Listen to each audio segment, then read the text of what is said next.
You're probably using YouTube algorithm wrong, or not wrong per se, but you're not thinking outside of the box when it comes to the YouTube algorithm. Let me explain. Every 3 months or so, YouTube gets Rachel, product manager of recommendation systems, to come online and answer a few questions about YouTube's recommendation system. If you are a YouTube creator, you should be following that, because oh my god, I'm ecstatic every time Rachel has a video. I love the questions she answers, I love how direct she is, and I'm feeling that I'm getting a really good understanding of how YouTube works. But what she said, especially last week, is quite interesting. Before we go to the juicy updates, one of the things people asked was, why do we get recommended videos from 10 years ago? And Rachel said this. And that's because our system is designed to match viewers with the videos they're most likely to enjoy, regardless of when that video was published.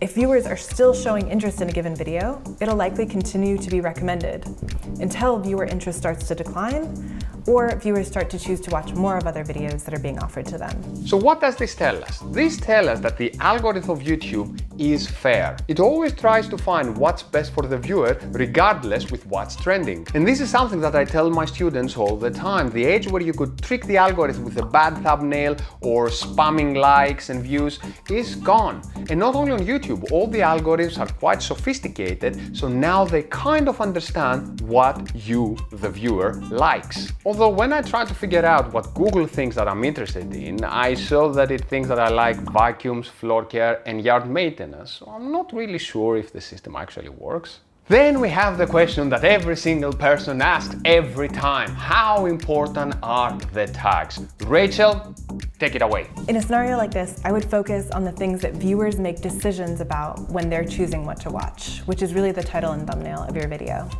Swapping and changing tags is unlikely to impact your video performance. Tags is a past technology. It used to be very important a while ago, but not so much anymore.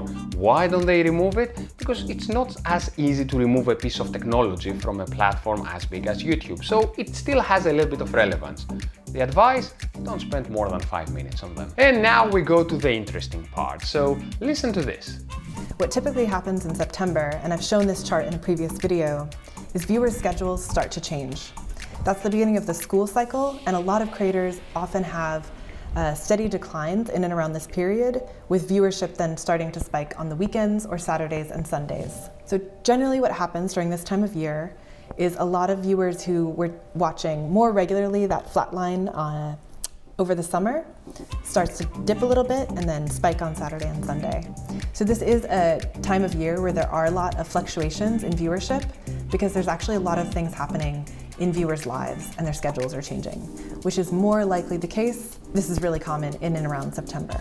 So that may be happening to you. So what Rachel here says is that the algorithm is impacted heavily by people's behavior in real life. Every time I talk to one of my students, I always get this feeling that there is this fear of the algorithm and we need to learn how to ride it and control it, but we forget that we give the data to the algorithm. So understanding what's happening around you, in the environment around you, the trends and everything is essential to manage the algorithm. Every year in September, the recommendation system changes. Why? Because the schedule of the people change. So channels see their views plummet, there is a different retention rates, and their videos are being recommended on different times by different channels. So understand your surroundings. Is there a big celebration the day that you normally upload a video? Maybe hold the video back and upload it a different day. So what I am trying to say here is that understanding your environment and your surroundings is a key component to success. And that is why I'm making this show, because I believe there is more to just marketing tips and tricks in growing your algorithm. That's why I want to give you all this knowledge and understand the content creation industry. So please